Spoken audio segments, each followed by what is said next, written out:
Welcome to Week 6. I'm Professor Greg Long at Northern Illinois University. Today, and actually next week as well, we're going to be talking about education as a topic. But before we do that, let's do our disability etiquette question for the day. And today's question is, what strategies can you use to help when you need to communicate with somebody who's deaf or hard of hearing, and assuming, say, they know sign language and you don't? What could you do to help with communication? For people who have no knowledge of deafness or background with deaf culture, they will usually look at the interpreter and speak with the interpreter instead of looking at the person who's deaf, who's a person with deafness, like they're supposed to. Sometimes they'll tell the interpreter not to voice something or anything if they're on the phone. But if a hearing person was sitting there, you know, when they answer the phone, they wouldn't answer the phone in the first place. So you know what I'm talking about here. So they'd be able to hear the discussion.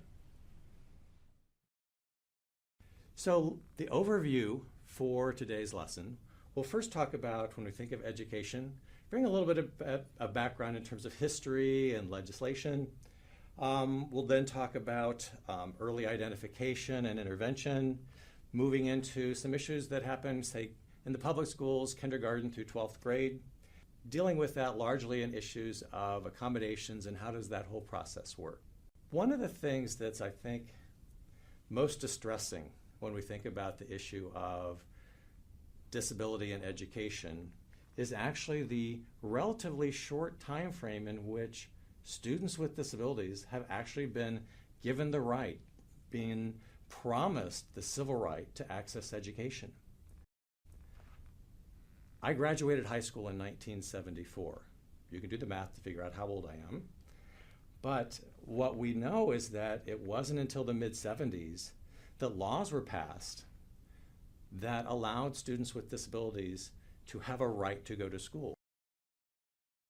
So historically, prior to the 70s, it wasn't unusual to have only, say, 1 in 5 students actually be educated. That, you know, based on Department of Education figures, there's well over 1 million students from years past who were excluded from schools simply because they had disabilities. So if we think it's 2013 right now, we're really talking just around slightly under a 40-year history in our country, in the United States, of ensuring that every child has a right to an education.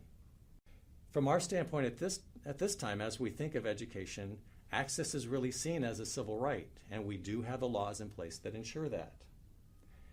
And from a kind of a K through 12 standpoint, there's varying estimates of the number of children who have disabilities, but approximately from Department of Education and some other sources, we're looking at anywhere between, say, 12 to 15% of students having some type of educationally significant disability that impacts their ability to learn.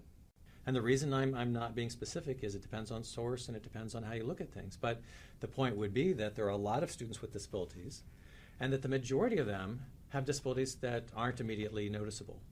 You know, so it's not that we're seeing students who use wheelchairs or who have amputations or who are deaf or blind, but that the majority of children that we see in the schools are there with cognitive processing or emotional kinds or behavioral kinds of issues, the types of invisible disabilities that we've talked about. And we summarize this particular segment of education and disability by saying, first off, remember the long history that students were not guaranteed the right to go to school.